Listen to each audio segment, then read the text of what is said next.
America के पूर्व राष्ट्रपति जो बाइडेन प्रोस्टेट कैंसर से पीड़ित है। ये जानकारी उन्होंने दुनिया के समक्ष स्वयं साझा की। बताया गया कि ये अग्रेसिव स्टेज में है, जो उनकी हड्डियों तक तेजी से फैल रहा है। क्या है ये कैंसर, इसके लक्षण और इसके बचाव के तरीके, आज के वीडियो में हम इसी पर बात करेंगे। लेकिन उससे पहले हम फटाफट जान लेते हैं कि अमेरिका की राजनीति में इस घटनाक्रम पर क्या कुछ घट रहा है। नमस्कार, मैं अभिषेक, आप देख रहे हैं द पैम्फलेट। दोस्तों, इस जानकारी के बाद जो बाइडेन की पत्नी Jill Biden social media users के निशाने पर आ गई है। दरअसल यूजर्स का कहना है कि जो बाइडेन कई साल से कैंसर से पीड़ित थे, लेकिन जिल बाइडेन ने इस बात को छिपाए रखा। यूजर्स ने सवाल किया कि जिल बाइडेन एक डॉक्टर है, इसके बावजूद वे जो बाइडेन में कैंसर के लक्षणों को क्यों नहीं पहचान पाई।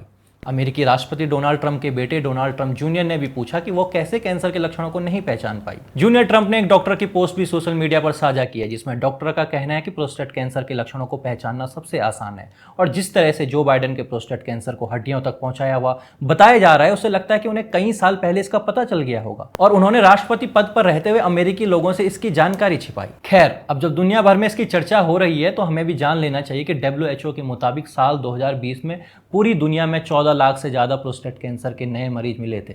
हर साल ये मामले तेजी से बढ़ रहे हैं। International agency for research on cancer के मुताबिक भारत में हर साल 33,000 से 42,000 नए मामले सामने आते हैं। साल 2040 तक प्रोस्टेट कैंसर के नए मामलों की संख्या दोगुनी होकर हर साल करीब 71,000 तक पहुंच सकती है। फिलहाल भारत में प्रोस्टेट कैंसर कुल कैंसर मामलों के लगभग 3% मामलों के लिए जिम्मेदार है। दोस्तों, इससे पहले कि आगे बढ़े, आपको बता दूं, इस विषय पर जानकारी के लिए हमने दैनिक भास्कर में छपे इस लेख का सहारा लिया है, जिसमें डॉक्टर अतुल गोस्वामी इसे विस्तार से बता रहे हैं। तो सबसे पहले जानते हैं प्रोस्टेट कैंसर है क्या। दोस्तों, प्रोस्टेट कैंसर पुरुषों को होने वाली कॉमन और गंभीर बीमारी है। पुरुषों के रिप्रोडक्टिव सिस्टम में एक प्रोस्टेट ग्लैंड होती है। ये एक छोटी सी अखरोट के आकार की ग्रंथि होती है, जो यूरिनरी ब्लैडर के नीचे और मलाशय के सामने होती है। डॉक्टर गोस्वामी के अनुसार ये भ्रम है कि प्रोस्टेट कैंसर अंडकोश में होता है, जबकि वो पुरुषों की प्रोस्टेट ग्लैंड में होता है। ये ग्लैंड यूरिनरी ब्लैडर के नीचे होती है, जो शुक्राणुओं को एक्टिव और सुरक्षित रखने के लिए जरूरी फ्लूइड बनाती है। अब अगला सवाल आता है कि इसके लक्षण क्या है। प्रोस्टेट कैंसर होने पर शुरुआती दिनों में आमतौर पर कोई लक्षण नहीं दिखता है, लेकिन जैसे जैसे ये बढ़ता है कुछ समस्याएं नजर आ सकती हैं। इनमें बार बार यूरिन यानी पेशाब की जरूरत महसूस होती है और खासकर रात में होती है। पेशाब करते समय जलन या दर्द हो सकता है। पेशाब रुक रुक कर आ सकती है। इसके अलावा पेशाब या सीमेन यानी वीर्य में खून आना भी इसका एक लक्षण है। अब अगला सवाल हो सकता है कि प्रोस्टेट कैंसर क्यों होता है। दरअसल डॉक्टर गोस्वामी के अनुसार इसकी वजह पूरी तरह से स्पष्ट नहीं है, लेकिन उम्र, आनुवांशिकी, हार्मोनल असंतुलन, खराब डाइट, लाइफस्टाइल और इन्वायरमेंटल कारक इसकी वजह बन सकते हैं।